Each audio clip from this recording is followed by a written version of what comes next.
नमस्कार प्रिय विद्यार्थियों। आज के वीडियो के माध्यम से हम लोग चर्चा करेंगे जियोग्राफी के टॉप 100 एमसीक्यूज के बारे में। अगर आप बीए के प्रथम सेमेस्टर में हैं और आप जियोग्राफी सब्जेक्ट पढ़ते हैं, चाहे बीएससी में है चाहे बीकॉम में है, माइनर में पेपर है, मेजर में है, ऑब्जेक्टिव टाइप की अगर आपकी परीक्षा होने वाली है, आप दीनदयाल उपाध्याय गोरखपुर विश्वविद्यालय, राजा महेंद्र प्रताप सिंह स्टेट यूनिवर्सिटी, माँ शाकुंभरी सहारनपुर विश्वविद्यालय, या फिर आप डॉक्टर भीमराव अम्बेडकर आगरा विश्वविद्यालय, महाराजा सोहेल देव आजमगढ़ विश्वविद्यालय, इन सभी विश्वविद्यालय से हैं तो आपकी परीक्षा ऑब्जेक्टिव होने की संभावना है। तो आपको यह लेक्चर पूर्ण रूप से देखना चाहिए। 2026 2027 इन सभी के लिए यह लेक्चर बहुत ही महत्वपूर्ण है। पिछले साल परीक्षा में पिछले 3 वर्षों में बेसिकली जो प्रश्न पूछे गए हैं उन प्रश्नों को मैं रिपीटेड करने का प्रयास करता हूं। तो ये प्रश्न आप सभी लोग तैयार कर लीजिएगा, बहुत ही महत्वपूर्ण है। पहला क्वेश्चन आपकी स्क्रीन पर आ चुका है। जियोग्राफी में आपको फिजिकल जियोग्राफी पढ़ना पड़ता है जब आप बीए के प्रथम वर्ष प्रथम सेमेस्टर में होते हैं। ठीक है। पहला प्रश्न, एशिया और यूरोप की सीमा पर स्थित यूराल पर्वत। यूराल पर्वत कहाँ पर स्थित है? एशिया और अफ्रीका, एशिया और यूरोप की सीमा पर स्थित है। क्योंकि एशिया और जो यूरोप महाद्वीप है एक दूसरे से एकदम से जुड़े हुए हैं, उसी की सीमा पर स्थित है यूराल नाम का एक पर्वत। तो वो किस वर्ग का पर्वत है? तो ये पर्वत है बेटा प्राचीन मोड़दार पर्वत है। ये कैसा पर्वत है? प्राचीन मोड़दार पर्वत यानी प्राचीन वलित पर्वत है ये। ठीक है। नवीन मोड़दार पर्वत या नवीन वलित पर्वत की अगर बात की तो जैसे हिमालय हो गया, आल्पस पर्वत हो गया। ठीक है।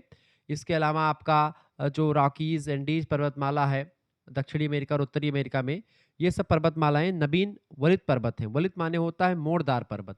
तो मोड़दार पर्वत कहो चाहे वलित पर्वत कहो, ठीक है। वलित पर्वत मतलब होता है इस तरीके से पर्वत, जो इस तरीके से पर्वत होते हैं वही होते हैं वलित पर्वत। ठीक है, यानी मोड़दार पर्वत। तो हिमालय अपना नया वलित पर्वत है, यानी कि नवीन मोड़दार पर्वत है, जबकि जो यूराल पर्वत है ये प्राचीन मोड़दार पर्वत है। अगला क्वेश्चन आप देखेंगे, ये सब प्रश्न परीक्षा में आया हुआ है। अगला प्रश्न है, उत्तरी अमेरिका में स्थित अपलेशियन पर्वत किस वर्ग का पर्वत है? उत्तरी अमेरिका में स्थित अपलेशियन पर्वत जो है वो किस वर्ग का पर्वत है? फटाफट से आप बताएंगे। तो उत्तरी अमेरिका में स्थित जो अपलेशियन पर्वत है वो आपका किस मतलब कि किस वर्ग का पर्वत है? तो वो किस वर्ग का पर्वत है बेटा? वो पर्वत श्रेणी है। अपलेशियन पर्वत जो है एक पर्वत की श्रेणी है। ऑप्शन नंबर इसका ए करेक्ट आंसर हो जाएगा। जिन बच्चों ने ये लगा दिया उनका बिल्कुल राइट आंसर है। अगला क्वेश्चन आप देखेंगे, निम्नलिखित में से किसका संबंध रासायनिक अपक्षय से नहीं है? निम्नलिखित में से किसका संबंध रासायनिक अपक्षय से नहीं है? फटाफट से आप बताने का प्रयास करेंगे। तो नाइट्रोजनीकरण, नाइट्रोजनीकरण जो है ये अपक्षय नहीं करता है, रासायनिक अपक्षय नहीं। बाकी ऑक्सीकरण के द्वारा भी अपक्षय होता है, कार्बोनेटीकरण के द्वारा भी होता है और जल योजन के द्वारा भी होता है, जल योजन के द्वारा। यानी कहने का मतलब ये है, इसमें क्या होता है, अपक्षय में क्या होता है बेटा? अपक्षय एक ऐसी प्रक्रिया है जिसमें कोई पत्थर जो होता है वो टूट जाता है, उसमें दरार पड़ जाती है, भ्रंश पड़ जाती है, कमजोर हो जाता है पत्थर। ठीक है, उसी को अपक्षय कहते हैं। यानी कि जैसे ये शिलाखंड थी, अब इस पे क्या हुआ, मतलब कि कार्बन की वजह से कार्बोनेटीकरण हुआ या जल की वजह से ऑक्सीकरण हुआ और इस पत्थर के बीच में दरार पड़ जाए, टूट जाए पत्थर आपस में, इसमें भ्रंश पड़ जाए, तो ये होता है अपक्षय। लेकिन मान लेते जल ने तोड़ा है, अब जल इसी को बहा करके और आगे तक ले जाता है इसी शिलाखंड को, तो उसको अपर्दन बोलते हैं। और तोड़ने और बहने की प्रक्रिया उसके साथ, उसको दोनों को मिला ले तो अनाच्छादन कहते हैं। और जब यही जो चीज़ जिसने तोड़ा है वो उसको बहा करके ले जा रहा है, लेकिन जब उसकी शक्ति खत्म हो जाती है तो वो चीज़ उसी मलबे को छोड़ देता है, तो उसी छोड़ने की प्रक्रिया को निक्षेपण कहा जाता है। ये बात आप ध्यान रखेंगे। तो सब कई क्रियाएं जिसके द्वारा जो है पत्थर टूटते रहते हैं। आप देखते हैं लैंडस्लाइड होती है, अभी वैष्णो देवी में ऐसा हुआ, आपने सुना होगा। तो वही सब चीजें। अगला प्रश्न, विश्व का सबसे ऊंचा सक्रिय ज्वालामुखी निम्नलिखित में से कौन सा है? विश्व का सबसे ऊंचा सक्रिय ज्वालामुखी, सबसे ऊंचा, बिल्कुल करेक्ट आंसर हो जाएगा। पोटोपैक्सी जो है ये सबसे ऊंचाई पर स्थित है और सक्रिय ज्वालामुखी है। सबसे ऊंचाई पर स्थित सक्रिय ज्वालामुखी वो है Cotopaxi. Cotopaxi option number D correct answer हो जाएगा। अगला प्रश्न आ चुका है, पृथ्वी की यांत्रिक संरचना की विश्वसनीय जानकारी प्राप्त करने का सबसे प्रमुख स्रोत कौन सा है? पृथ्वी की यांत्रिक संरचना को अगर जानना है आपको, तो आपको सिस्मोग्राफी के द्वारा भूकंप विज्ञान का अध्ययन बहुत ही जबरदस्त तरीके से करना होगा।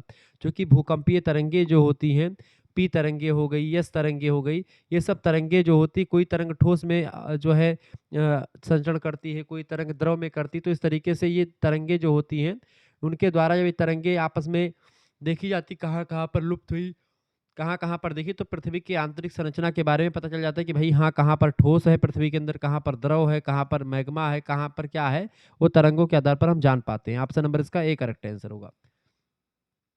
अगला क्वेश्चन आ चुका, भूकंप का अध्ययन कहलाता है।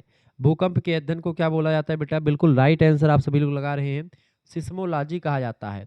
सिस्मोलॉजी इसलिए भूकंप के अध्ययन को कहते हैं क्योंकि सिस्मोग्राफ एक यंत्र होता है। सिस्मोग्राफ जो होता है उसमें रिक्टर स्केल पर जो है मापन किया जाता है भूकंप की तीव्रता का।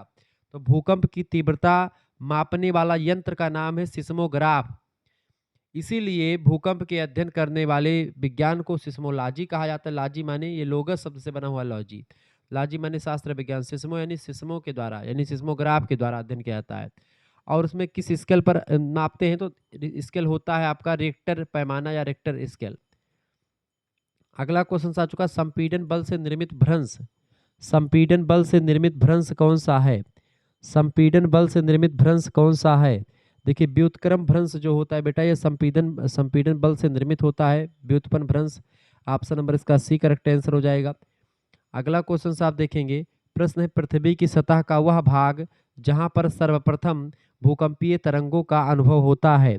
पृथ्वी की सतह का वह भाग जहां पर सर्वप्रथम भूकंपीय तरंगों का अध्ययन होता है 2023, 2024, 2025 इन सभी में प्रश्न पूछा गया है, वो होता है भूकंप मूल। भूकंप मूल में जो होता है पृथ्वी की सतह का भूकंप मूल वह भाग है जहां पर भूकंपीय तरंगों का अनुभव जो है होता है। सबसे तीव्र गति वाली भूकंपीय लहर कौन सी है? तो सबसे तीव्र गति वाली भूकंपीय लहर है, कौन सी लहर है बेटा? पी लहर जो है सबसे तीव्र गति से चलती है। ऑप्शन नंबर इसका डी करेक्ट आंसर होगा। अगला प्रश्न है ज्वालामुखी। प्रश्न है आपका, ज्वालामुखी से निर्मित वाह्य स्थलाकृति है। वाह्य माने बाहर जो ज्वालामुखी के द्वारा बनती है। देखिए आपका सिल हो गया, डाइक हो गया, ठीक है, इसके अलावा आपका स्टाक हो गया, ये सब जो है अंदर पृथ्वी के अंदर, जैसे पृथ्वी ये जो है पृथ्वी का धरातल, यहाँ से ज्वालामुखी फट रहा है तो ये ज्वालामुखी उद्गार यहाँ अंदर से निकलता है जो है मैग्मा जो होता है। अब इसी के अंदर जब ये मैग्मा बाहर की ओर आ रहा होता तो यहाँ पर ऐसी थोड़ी है कि छेद बना हुआ है वहीं से निकल जा रहा है, इस पत्थर उत्थर को तोड़ने के बाद में आती है।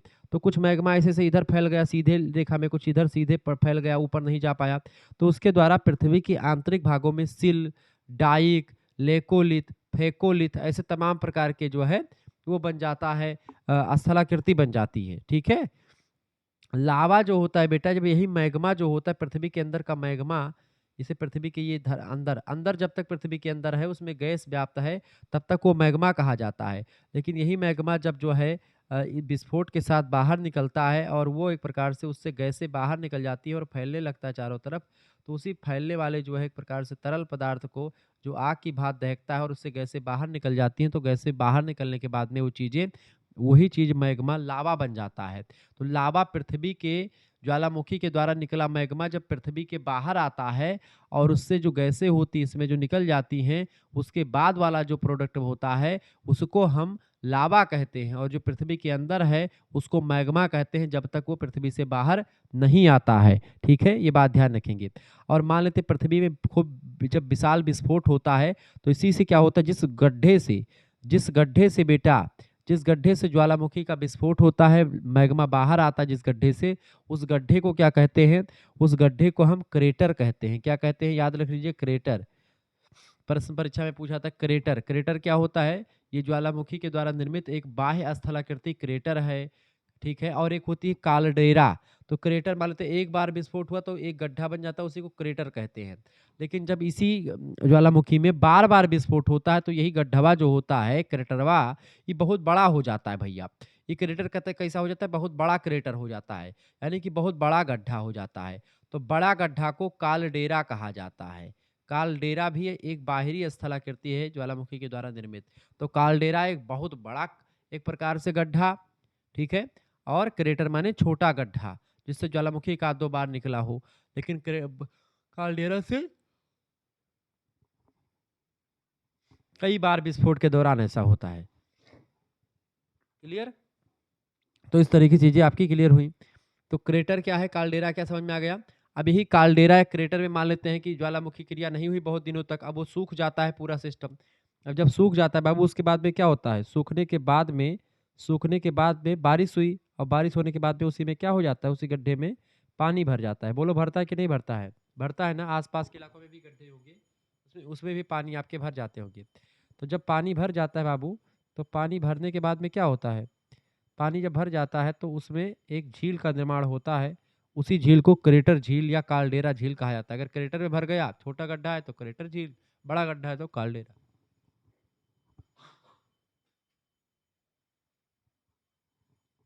ठीक है, चलिए।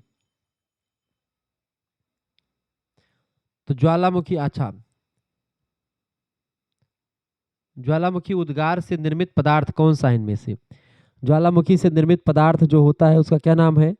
ज्वालामुखी, ज्वालामुखी से, ज्वालामुखी से निर्मित, ये तो पूछा गया प्रश्न दूसरा था। देखिए, ज्वालामुखी से उद्गार से निर्मित पदार्थ जो होता है उसको लावा कहते हैं। डाइक, सिल, स्टाक, ये सब आंतरिक स्थलाकृति, जबकि लावा भी स्थलाकृति नहीं, लावा बाहर निकलने वाला प्रोडक्ट है। देखिए, अगला प्रश्न पूछा गया है कि ज्वालामुखी से निर्मित बाह्य स्थलाकृति नहीं है। सिंडर, शंकु, कालडेरा और आपका लावा डाट, ये सब जो होता है बेटा ये बाहर निकलते हैं, बाहर वाली स्थलाकृति। सिंडर शंकु बन जाता है एकदम से शंकु टाइप का, ज्वालामुखी निकलता है तो सिंडर शंकु, यहाँ पर एक गड्ढा हो जाता है, इसी को क्रेटर कहते हैं। और ये शंकु का आकार बन नहीं गया, शंकु का आकार बन जाता है, ये शंकु हो नहीं गए, ये इसी को शंकु कहते हैं, कौन, ठीक है। तो एक शंकु आकार बन जाता है, उसी को सिंडर शंकु कहते हैं। कालडेरा बड़ा सा एकदम से गड्ढा हो जाता है, उसको कहते हैं। लावा डाट भी बन जाता है। लैकोलिथ जो है अंदर स्थलाकृति बनती है, तो ये बाह्य स्थलाकृति नहीं, लैकोलिथ या आंतरिक स्थलाकृति है। अगला क्वेश्चन से, भौतिक या यांत्रिक अपक्षय का कारक नहीं है। भौतिक या यांत्रिक अपक्षय जो होता है सूर्य तप से होता है, दाब और तुषार इन सभी से होता है, जबकि कार्बन डाइऑक्साइड से भौतिक अपक्षय नहीं, मतलब भौतिक यांत्रिक अपक्षय नहीं, बल्कि कार्बन डाइऑक्साइड से आपका रासायनिक अपक्षय होता है। सी ऑप्शन इसका करेक्ट आंसर हो जाएगा। आगे बढ़ते हैं और भी चीजों को जानने का प्रयास करते हैं।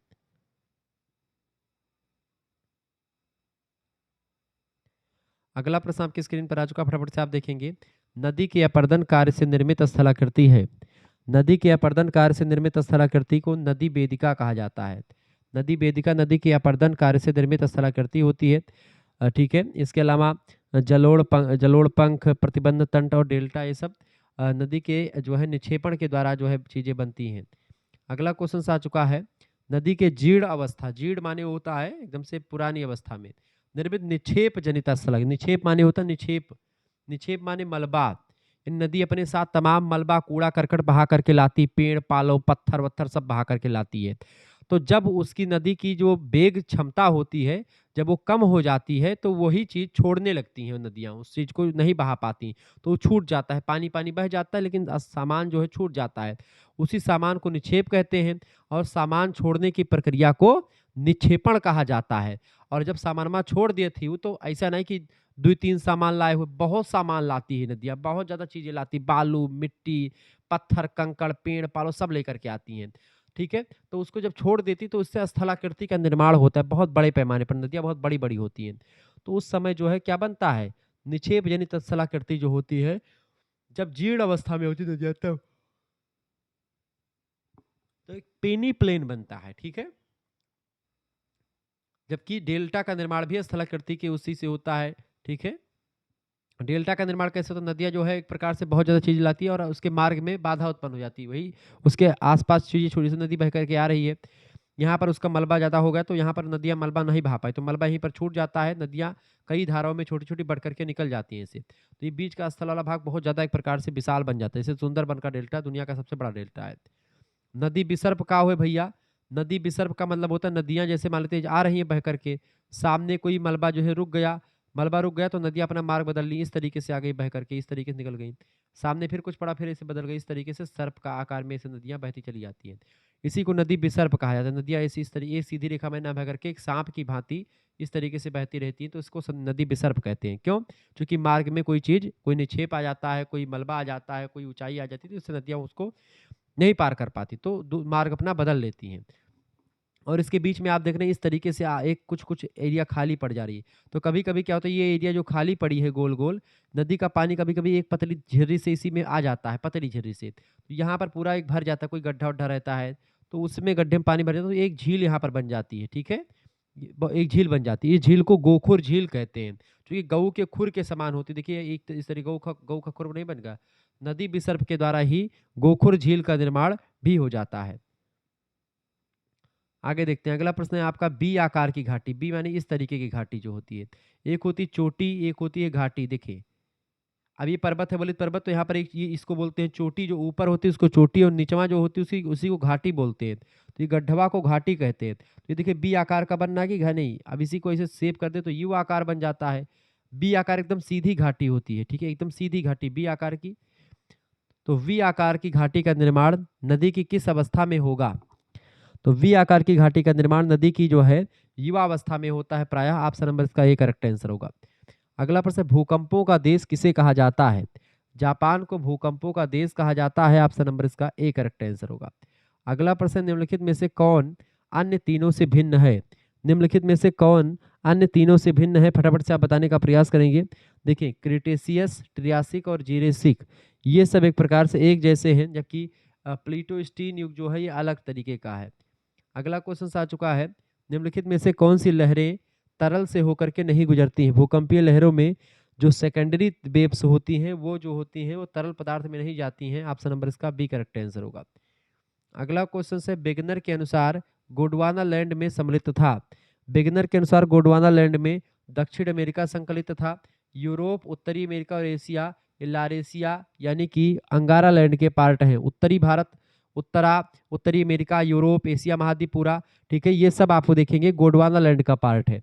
जबकि दक्षिणी अमेरिका, अफ्रीका महाद्वीप, दक्षिणी भारत, ऑस्ट्रेलिया महाद्वीप, ये सारे महाद्वीप गोंडवाना लैंड के भाग है, नीचे वाले के। दक्षिणी गोलार्ध में पवन बाईं ओर क्यों मुड़ जाती है? दक्षिणी गोलार्ध में पवन जो होती बाईं ओर क्यों मुड़ जाती है? फटाफट से आप बताने का प्रयास करेंगे। दक्षिणी गोलार्ध में पवन जो होती है पृथ्वी के घूर्णन की वजह से, पृथ्वी जो अपने अक्ष पर घूर्णन करती है उसकी वजह से वो बाएं मुड़ जाती है। ये बात आप ध्यान रखेंगे। अगला क्वेश्चन आ चुका, ग्रैंड कैनियन है। ग्रैंड कैनियन एक नदी होती है, ठीक है, आगे बढ़िए। तो ग्रैंड कैनियन क्या होता है? फटाफट से आप बताने का प्रयास करेंगे, सभी लोग बताइएगा।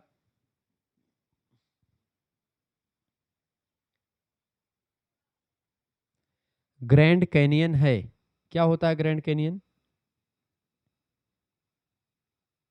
बताएं। एक झील है, एक गड्ढा है, एक नदी है, क्या है? ग्रैंड कैनियन क्या होता है?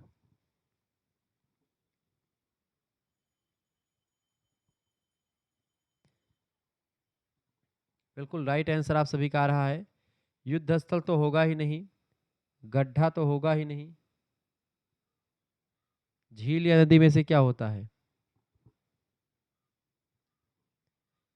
ग्रैंड कैनियन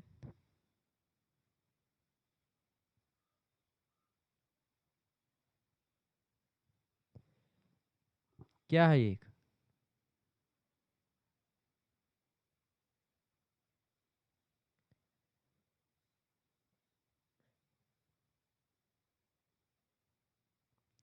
बिल्कुल एक नदी है, कोलोराडो नदी, उसी नदी के द्वारा इसका निर्माण किया गया है, ये बात आप ध्यान रखेंगे, ठीक है।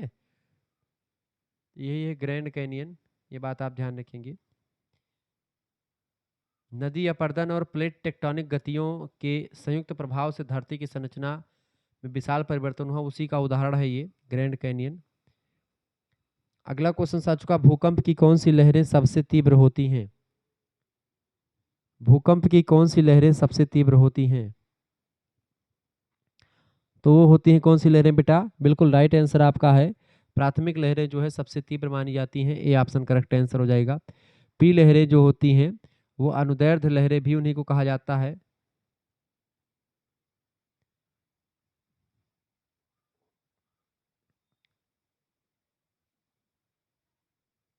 सबसे तेज पी लहरें होती हैं जो ठोस, द्रव और गैस तीनों में चलती हैं, ये बात ध्यान रखेंगे। इनका प्रभाव कम पड़ता है, ठीक है, सबसे पहले पहुंचती हैं। यस लहरें जो होती हैं उसका तेज मध्यम होता है, केवल ठोस में संचरण करती हैं और मध्यम प्रभाव पड़ता है। और जो यल लहरें होती हैं वो सबसे धीमी गति चलती हैं, पृथ्वी की सतह पर जो है जा करके दिखती हैं, सबसे तीव्र और विनाशकारी होती हैं यल लहरें। अगला क्वेश्चन क्वेश्चन आपकी स्क्रीन पर आ चुका है, सबसे तीव्र विनाश करती हैं। जब दो प्लेटें एक दूसरे से टकराती हैं तो उसके किनारे को क्या कहते हैं? तो उसी को अभिसारी किनारा कहते हैं। क्या बोलते हैं उसको? अभिसारी कहा जाता है, ठीक है। अगला क्वेश्चन आप देखेंगे, निम्नलिखित में से कौन सी गर्म जलधारा है? निम्नलिखित में से कौन सी गर्म जलधारा है? देखिए, फ्लोरिडा की जो धारा है, निम्नलिखित में से कौन सी गर्म जलधारा है? ऑप्शन ए फॉकलैंड धारा, ऑप्शन बी फ्लोरिडा धारा, ऑप्शन सी क्यूराइल धारा, ऑप्शन डी लेब्राडोर धारा। करेक्ट आंसर क्या होगा? देखिए, तो जो इसमें से जो गर्म जलधारा होती है उसका नाम है फ्लोरिडा की धारा। फ्लोरिडा की धारा एक गर्म जलधारा है जो मैक्सिको की खाड़ी से निकल करके संयुक्त राज्य अमेरिका के पूर्वी तट के साथ बहती है। यह धारा आगे चल करके गल्फ स्ट्रीम में जाकर के मिल जाती है, जो विश्व की सबसे शक्तिशाली गर्म धाराओं में से एक मानी जाती है। ठीक है, ये बात ध्यान रखेंगे। बात करें फॉकलैंड धारा की, तो फॉकलैंड जो धारा है ये एक प्रकार से मतलब, इसके अलावा ये सब लेब्राडोर की धारा ठंडी जलधारा है, कनाडा के पूर्वी तट से बहती, तो ये सब सारी ठंडी जलधाराएं हैं। ठीक है, ये बात आप ध्यान रखें। लेब्राडोर जो है कनाडा का पूर्वी तट पे बहती ठंडी जलधारा है। कुरुशियो धारा जो है जापान के पूर्वी तट पे बहती है। ठीक है, अगला क्वेश्चन आ चुका है, वायुमंडल में कई प्रकार की गैसों के मिश्रण से बना हुआ है, बताएं। वायुमंडल कई प्रकार की गैसों के मिश्रण से बना हुआ है। पृथ्वी के नजदीक वायुमंडल में मुख्यतः कौन सी गैसें पाई जाती हैं? परसेंटेज वगैरह बताएं। तो वायुमंडल में नजदीकी मामलों में अगर आप देखेंगे तो कौन सी गैसें आपको मिलेंगी? सभी को पता होगा, नाइट्रोजन और ऑक्सीजन मिलेंगी। नाइट्रोजन का परसेंटेज है 78%। ठीक है, वातावरण में पूरे के पूरे नाइट्रोजन 78% पाई जाती है। ठीक है, और ऑक्सीजन जो पाई जाती है वो 21 यानी 21% ऑक्सीजन पाई जाती है। इसके अलावा अगर बात की जाए बेटा, आर्गन गैस पाई जाती है 0.93%, कार्बन डाइऑक्साइड 0.03% पाई जाती है। ठीक है, इसके अलावा और तमाम सारी गैसें जैसे हीलियम है, हाइड्रोजन है, यानी के आर, ऐसे तमाम प्रकार की गैसें जो थोड़ी थोड़ी मात्रा में पाई जाती हैं। अगला क्वेश्चन आ चुका है, वायुमंडल में सबसे अधिक किस गैस के परसेंटेज है? नाइट्रोजन का 78 यानी 78% है। कार्बन की अगर बात की 0.03% है। ऑक्सीजन जो है 21% पाया जाता है। ठीक है, हाइड्रोजन वगैरह जो होते हैं बहुत कम मात्रा में पाए जाते हैं। अगला क्वेश्चन आ चुका है, उच्च दाब क्षेत्र से भूमध्य सागर की ओर बहने वाली पवनें। उच्च दाब क्षेत्र से भूमध्य सागर की ओर बहने वाली पवनें होती हैं पछुआ पवने, व्यापारिक पवने, स्थानीय पवने या समुद्री पवने। करेक्ट आंसर क्या होगा? विस्तार से बताएं। सभी लोग बताने का प्रयास करेंगे, जो जानते हैं उसके बारे में लिखें। क्या कहते हैं? जो उच्च वायु दाब क्षेत्र से भूमध्य सागर की ओर बहने वाली जो पवनें होती हैं, उन पवनों को क्या कहते हैं बेटा? फटाफट से आप बताने का प्रयास करेंगे। उन पवनों को क्या कहा जाता है? उच्च वायु दाब से भूमध्य सागर की ओर बहने वाली पवनों को हम लोग कौन सी पवनें कहते हैं? उन लोगों को हम लोग जो है व्यापारिक पवनें कहते हैं। क्या कहते हैं? व्यापारिक पवनें जो है उष्णकटिबंधीय क्षेत्रों में पूरब से पश्चिम की ओर बहती हैं, भूमध्य सागर तक एक प्रकार से नहीं पहुंचती। पछुआ पवनें जो होती है पहुंच जाती हैं। पछुआ पवनें जो होती बेटा, पछुआ पर भूमध्य सागर से लगभग 30 से 40 डिग्री उत्तरी अक्षांश के बीच स्थित है पछुआ पवनें। यह क्षेत्र उपोष्णकटिबंधीय उच्च वायु दाब का क्षेत्र माना जाता है और मध्यम अक्षांशीय निम्न वायु दाब का क्षेत्र जो है बीच में आता है। इसीलिए जो है उच्च दाब क्षेत्र से निम्न दाब के क्षेत्र में चलने वाली पवनें जो होती हैं पछुआ पवनें भी कह सकते हैं, बट व्यापारिक पवनें ज़्यादा बेटर आंसर आपका यूनिवर्सिटी वगैरह मानती हैं। ठीक है, व्यापारिक पवनें।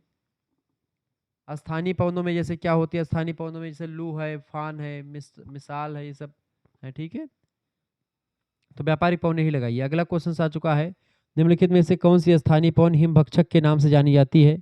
बताएं, कौन सी पवन हिमभक्षक के रूप में जानी जाती है? हिमभक्षक पवन कौन सी है? चिनूक, फान, हरमट्टन या सिराको। करेक्ट आंसर क्या हो जाएगा इसका? हिमभक्षक पवनों की अगर बात की जाए,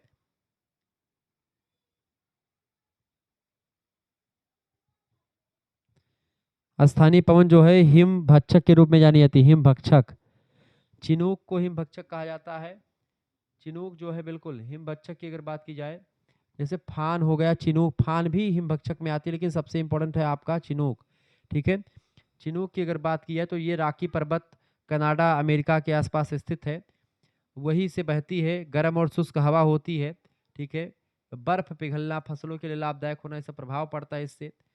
ठीक है, फान जो होती है यह आल्प्स पर्वत स्विट्जरलैंड में बहने वाली पवन है, गर्म और शुष्क ये भी होती है, बर्फ पिघालने के लिए तापमान बढ़ता है इससे। ठीक है, हिमभक्षक को अंग्रेजी में स्नो ईटर कहा जाता है। ठीक है, ये बात। तो चिनूक हवा जो होती है इसको एक प्रकार से हिमभक्षक कहा जाता है।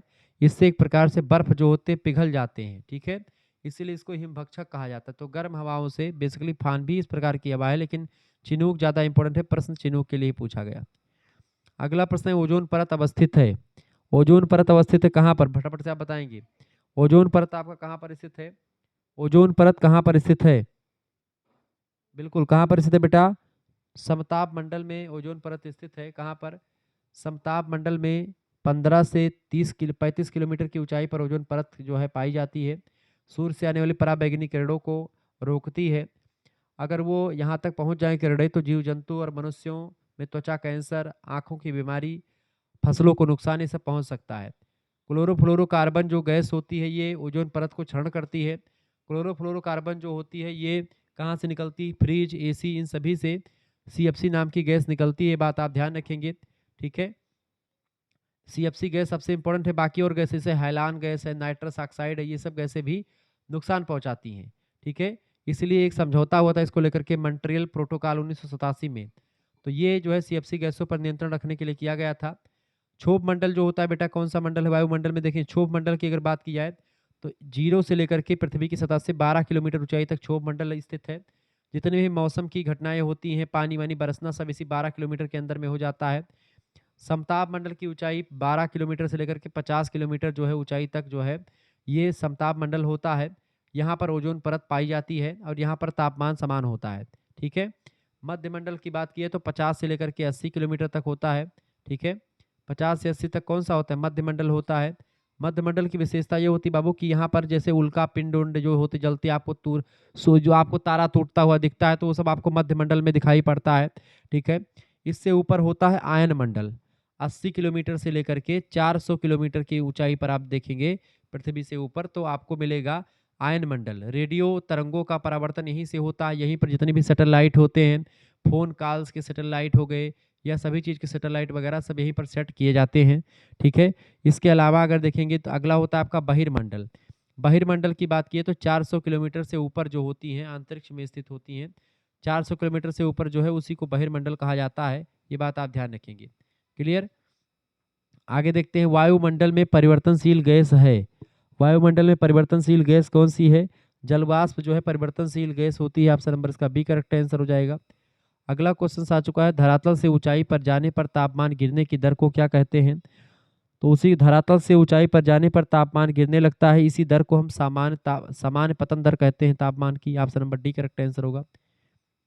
अधिकतम तापमान अंकित किया जाता है। अधिकतम तापमान जो है उपोष्ण कटिबंध इलाकों में जो है माना जाता है। उपोष्ण कटिबंध इलाकों में अधिकतम तापमान दिखाया जाता है।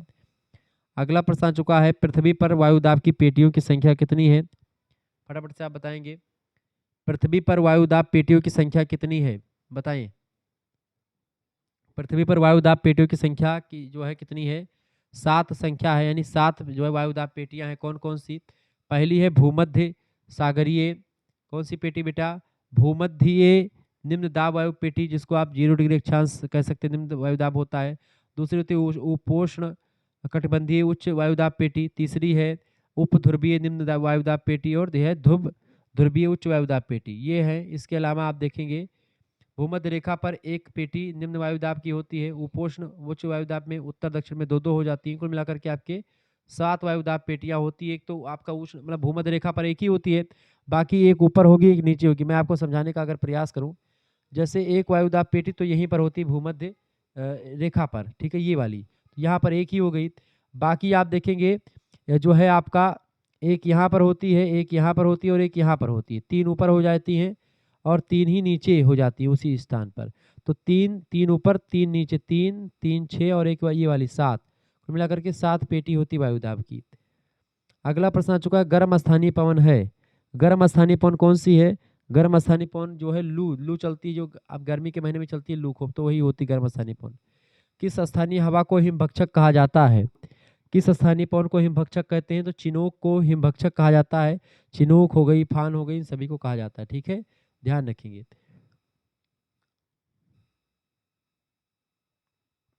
अगला क्वेश्चन आपके स्क्रीन पर आ चुका है, फटाफट से आप देखने का प्रयास करेंगे। सभी लोग देखिएगा।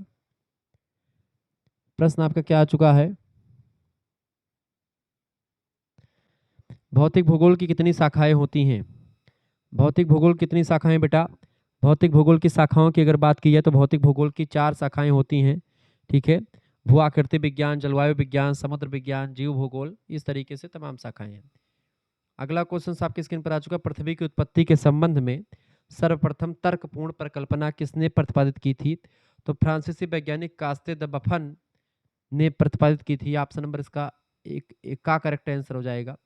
अगला क्वेश्चन आ चुका, पृथ्वी की उत्पत्ति से संबंधित वैज्ञानिक संकल्पना को कितने भागों में बांटा गया है? तो पृथ्वी की उत्पत्ति से संबंधित वैज्ञानिक संकल्पना को कितने भागों में बांटा गया है? अद्वैतवादी संकल्पना और द्वैतवादी संकल्पना, 2 भागों में बांटा गया है। इसका का ऑप्शन करेक्ट आंसर होगा। निम्न में से सही सुमेलित कीजिए। देखिए इनमें सही सुमेलित कीजिए। जैसे वाव्य राशि परिकल्पना किसने दी है? वाव्य राशि परिकल्पना किसने दी है बेटा? फटाफट से आप बताने का प्रयास करेंगे।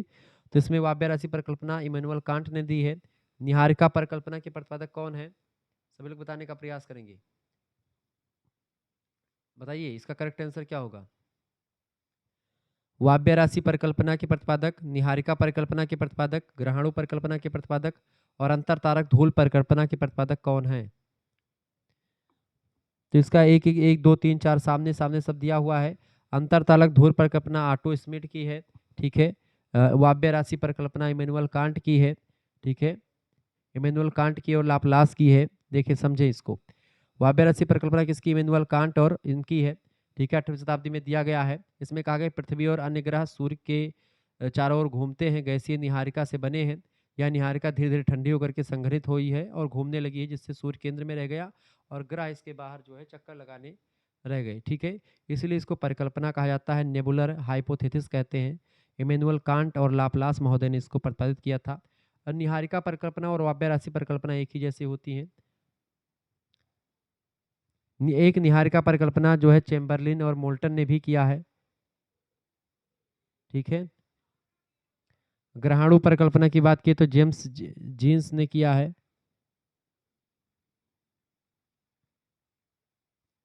अंतरतालक धूल परिकल्पना की बात की जाए तो किसने किया है?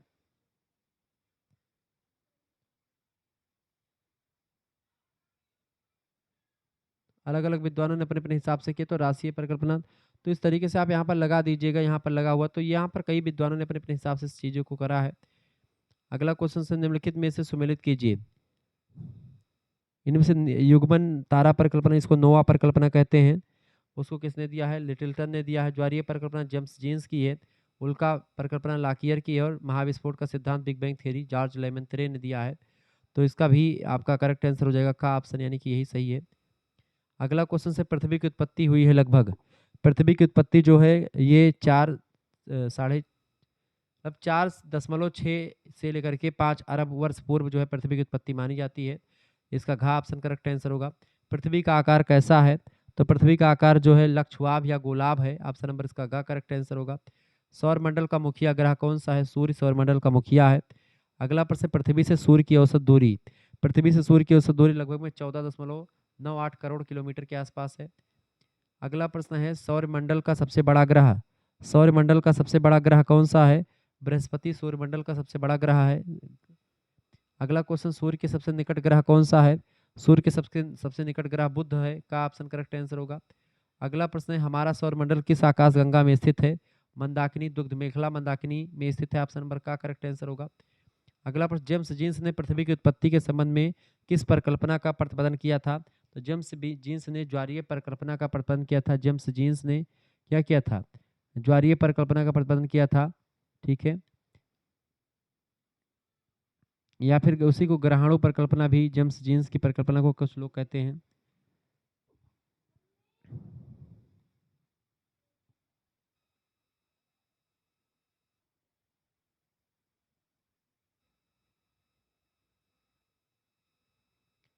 अगला प्रश्न आपकी स्क्रीन पर आ चुका, फटाफट से आप देखेंगे।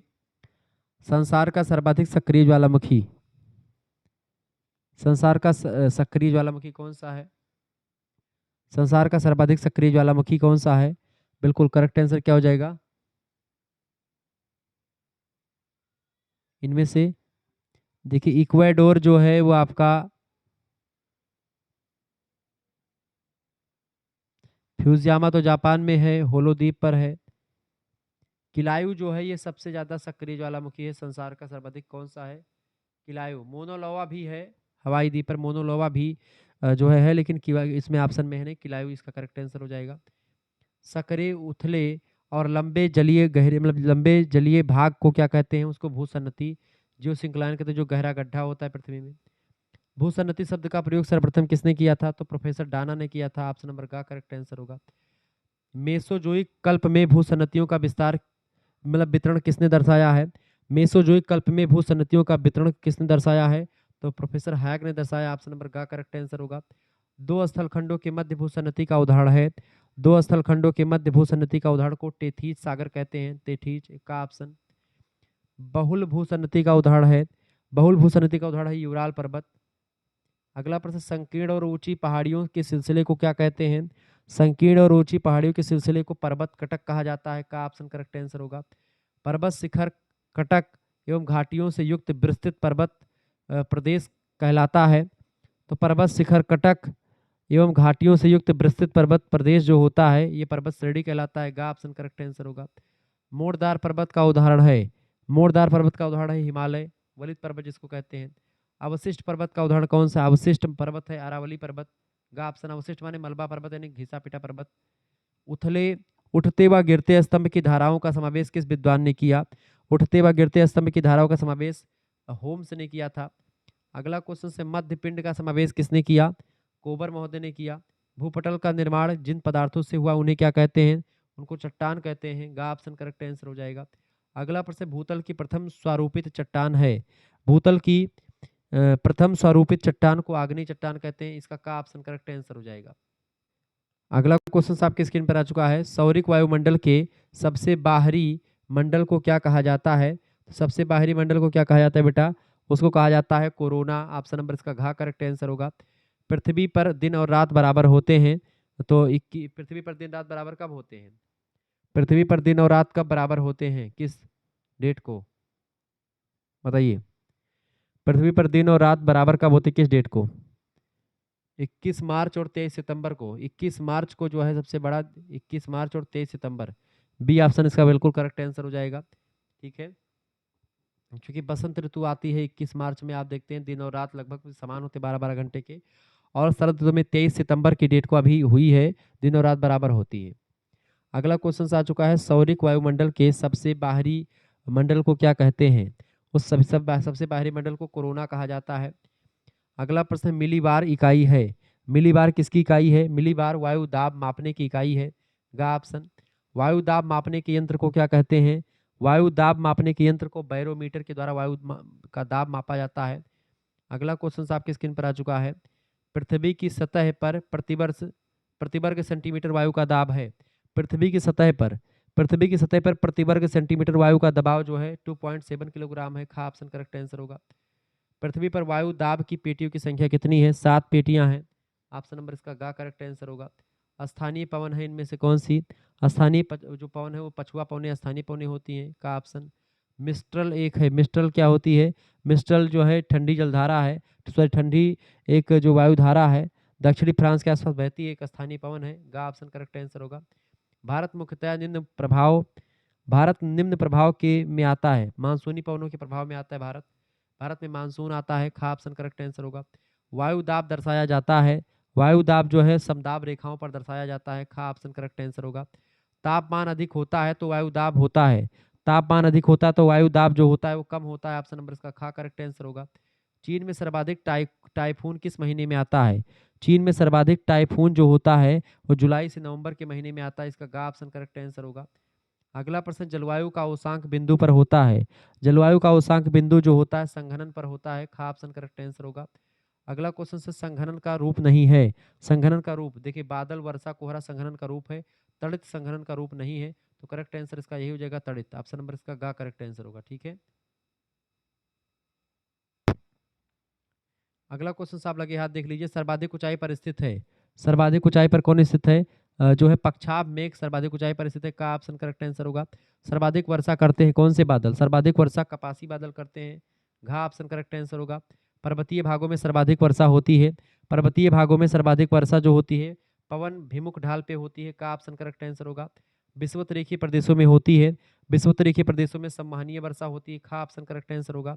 वर्षा के 3 प्रकार में शामिल नहीं है, वर्षा 3 प्रकार से होती है, संवहनीय वर्षा, पर्वतीय वर्षा और जो है आपका मानसूनी वर्षा। ये उच्च चक्रवाती वर्षा, ये गलत हो जाएगा। अगला क्वेश्चन से वृष्टि छाया प्रदेश को क्या कहते हैं? वृष्टि छाया प्रदेश को पवन भूमिखी ढाल को कहते हैं वृष्टि छाया प्रदेश। ऑप्शन नंबर इसका क्या करेक्ट आंसर होगा? पवन जहां पर पानी नहीं बरसता है। नेफोमीटर से किसका मापन किया जाता है? नेफोमीटर से बादलों की दिशा और गति का मापन किया जाता है। अगला चक्रवात कितने प्रकार का होता है? 2 प्रकार का, एक चक्रवात एक प्रतिचक्रवात। प्रतिचक्रवात अधिकांश बनते हैं, प्रतिचक्रवात जो है शीतोष्ण कटिबंध में पछुआ पवनों की पेटी में बनते हैं, इसका ग ऑप्शन करेक्ट आंसर होगा। चक्रवात की आंख की सर्वप्रमुख विशेषता कौन सी है? चक्रवात की आंख की सर्वप्रमुख विशेषता है स्वच्छ नीला आकाश, खा ऑप्शन करेक्ट आंसर हो जाएगा। टी मापक पर निम्नलिखित में से किसका मापन किया जाता है? तो टी मापक पर जो है चक्रवातों की शक्ति का मापन किया जाता है, ऑप्शन नंबर इसका गा करेक्ट आंसर हो जाएगा, ये बात ध्यान रखेंगे। अगला प्रश्न है निम्न में से किस हवा में चक्रवातीय गति का अभाव यानी कमी पाई जाती है? तो वो होता है आपका पाप गयो हवा। अगला क्वेश्चन आप देखेंगे निम्नलिखित में से कौन सा सबसे छोटा महासागर है? इनमें से फटाफट से आप बताएंगे सबसे छोटा महासागर कौन सा है? बिल्कुल राइट आंसर आपका हो जाएगा। सबसे छोटा महासागर कौन सा है? आर्कटिक महासागर, ठीक है। सबसे बड़ा महासागर कौन सा? सबसे बड़ा है प्रशांत महासागर, सबसे छोटा है आर्कटिक महासागर, ठीक है। आर्कटिक महासागर उत्तरी गोलार्ध में है, ये बात ध्यान। प्रशांत महासागर सबसे बड़ा है, फिर उससे छोटा अटलांटिक महासागर, फिर उससे छोटा अपना जो है हिंद महासागर, फिर उससे छोटा दक्षिणी महासागर और 5वां महासागर है आर्कटिक महासागर। क्षेत्रफल के हिसाब से सबसे छोटा महासागर है, ठीक है। अगला क्वेश्चन आ चुका, किस विधि के द्वारा समुद्री जल गर्म होता है? किस विधि के द्वारा? विकिरण के द्वारा सूर्य से गर्म होता है। अगला प्रश्न है होमो इरेक्टस किसका मतलब कि जियोलॉजिकल नाम है? होमो इरेक्टस जो है जावा कपी मानव जो होता है उसका जो है नाम है, ऑप्शन नंबर का करेक्ट आंसर होगा। प्रकृति के मानवीकरण से क्या तात्पर्य है? प्रकृति के मानवीकरण से तात्पर्य होता है आवश्यकताओं के अनुसार प्रकृति को संशोधित करना, ऑप्शन नंबर इसका गा करेक्ट आंसर होगा। अगला क्वेश्चन से प्रश्न आ चुका, विकास की शुरुआत करने वाला बल। विकास की शुरुआत करने वाला बल विविधता होती है, ऑप्शन नंबर इसका करेक्ट आंसर हो जाएगा ये ऑप्शन। हरित गृह प्रभाव का मुख्य कारक क्या है? कार्बन डाइऑक्साइड की वजह से होती है हरित गृह प्रभाव, जो कि सबसे ज्यादा वातावरण को गर्म करने वाली गैस कार्बन डाइऑक्साइड ही है। नील नदी का डेल्टा किस प्रकार का है? नील नदी का डेल्टा जो है चापाकार है, ऑप्शन नंबर इसका का करेक्ट आंसर हो जाएगा। प्लेट विवर्तन की सिद्धांत सर्वप्रथम किसने दिया था? प्लेट विवर्तन की का सिद्धांत दिया था अल्फ्रेड वेगनर। किसने दिया था? फटाफट से आप बताने का प्रयास करेंगे। प्लेट विवर्तन की सिद्धांत का जो है सर्वप्रथम प्रस्तुत किसने किया था? बताइए। प्लेट विवर्तन की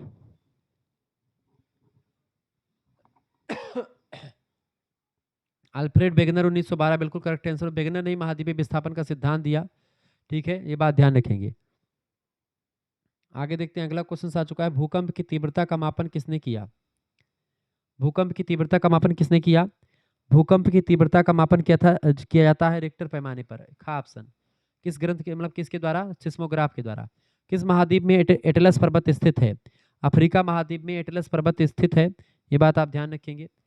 अगला प्रश्न, कोयला और खनिज किस प्रकार की चट्टानों में पाया जाता है? तो कोयला और खनिज जो होते हैं अवसादी चट्टानों में पाए जाते हैं, खा ऑप्शन करेक्ट आंसर होगा। भूगर्भ के अंदर पिघला हुआ पदार्थ कहलाता है, भूगर्भ के अंदर पिघला हुआ पदार्थ मैग्मा कहलाता है, खा ऑप्शन करेक्ट आंसर होगा। प्रश्न मानसून है, मानसून है मौसमी हवाओं को मानसून कहा जाता है, इसका का ऑप्शन करेक्ट आंसर हो जाएगा, ठीक है।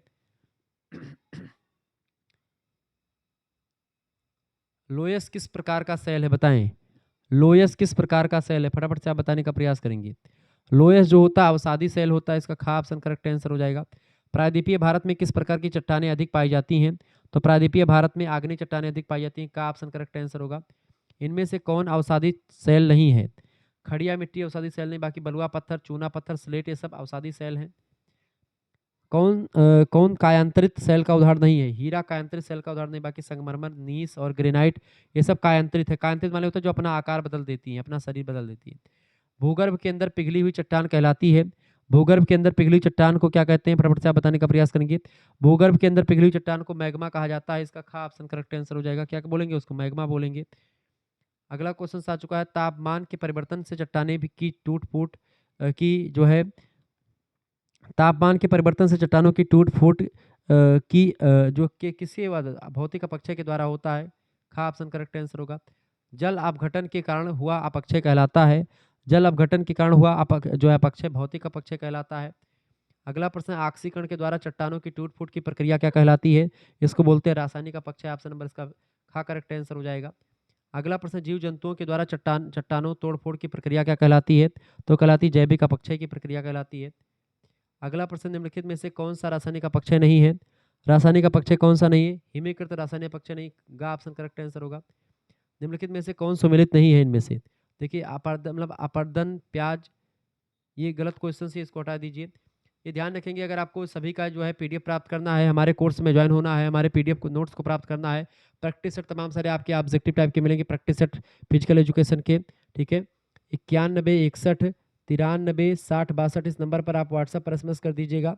क्या एसएमएस कीजिएगा? अपना नाम, अपनी यूनिवर्सिटी का नाम, अपने सब्जेक्ट के नेम और आप किस सेमेस्टर में अपने सेमेस्टर का नाम लिख करके भेज दीजिएगा। फर्स्ट सेमेस्टर की पूरी तैयारी सभी सब्जेक्ट की मात्र और मात्र 100 रुपये में करवाई जाएगी, ठीक है।